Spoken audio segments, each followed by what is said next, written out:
Hello बच्चों, let's read this question. So this question says a constant force acts on a object of mass 5 kg for a duration of 2 seconds. It increases the object velocity from 3 meter per second to 7 meter per second.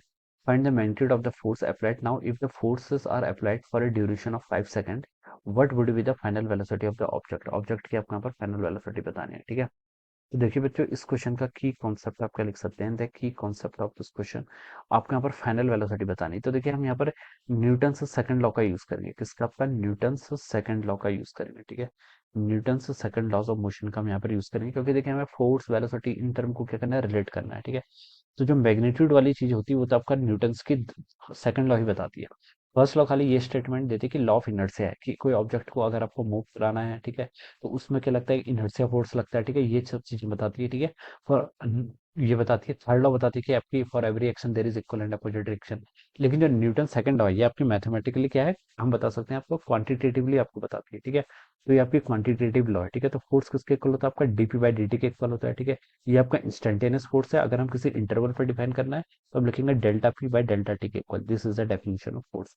अब बोला गया कि एक constant force act on a object of mass 5 KG for a duration of 2 second, ठीक है।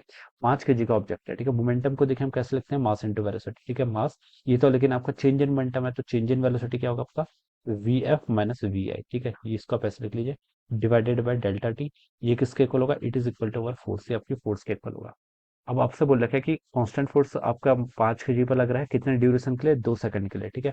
तो देखिए मास आपका 5 केजी हो गया, ठीक है। ड्यूरेशन नीचे वाला टाइम आपको 2 सेकंड दे रखा है। इफ वेलोसिटी इंक्रीजेस, वेलोसिटी कहाँ से 3 से 7 मीटर पर सेकंड जा रही है, यानी कि फाइनल आपकी 7 मीटर पर सेकंड, इनिशियल आपके 3, ऐसा सिस्टम है सारा, ठीक है। इस चीज का मैं ध्यान रख रहा हूँ, ठीक है। Find the magnitude of the forces, force का आपको मैग्नीट्यूड बताना, ठीक है। तो मैग्नीट्यूड ऑफ फोर्स क्या रहेगा, इसको सॉल्व कर लीजिए। 5 इंटू 7 माइनस 3 कितना होता है? 4, ठीक है। तो 5 इंटू 4 20, 20/2 कितना? 10। तो बता सकता हूँ जो आपका फोर्स लग रहा है उसका मैग्नीट्यूड बच्चों कितना होगा आपका? 10 न्यूटन के इक्वल होगा। तो बच्चों ये तो आपका पहले पार्ट का आंसर हो गया। फिर बोल रखा है now if the force were applied to a duration of 5 second what would be the final velocity. यानी कि अगर हम देखें, ये तो पहला पार्ट हो गया। अब सेकंड पार्ट में बोल रखा है कि अगर हम यही फोर्स आपके क्या कर रहे हैं, अप्लाई कर रहे हैं, ठीक है, कितने 5 सेकंड के ड्यूरेशन के लिए, तो आपको फाइनल वेलोसिटी बतानी है। मास पे तो कोई चेंज नहीं आएगा, मास तो वही रहेगा, ठीक है। फाइनल वेलोसिटी ये आपको इस बार कैलकुलेट करनी है, minus initial velocity. Initial velocity देखिए कितनी थी? 3 मीटर पर सेकंड थी, ठीक है। और टाइम इस बार आपका क्या हो गया? 5 सेकंड हो गया। पहले आपका कितना था? 2 सेकंड, आप 5 कर दिया, ठीक है। और फोर्स देखिए आपका 10 न्यूटन के इक्वल है, ठीक है। अब बस आपको यहाँ पर से फाइनल वेलोसिटी बतानी है। इस इक्वेशन को सॉल्व कर लीजिए, 5 इंटू 10 करेंगे तो कितना? 50, ठीक है। या फिर 5 से ऐसे 5 कैंसिल कर लीजिए। वी एफ माइनस 3 कितना हो जाएगा? 10 के इक्वल। तो बच्चों वी एफ की वैल्यू कितनी देगी यहाँ पर? 13 की। So this should be our final velocity. ये क्या जानी चाहिए आपके यहाँ से? Final velocity 13 metre per second.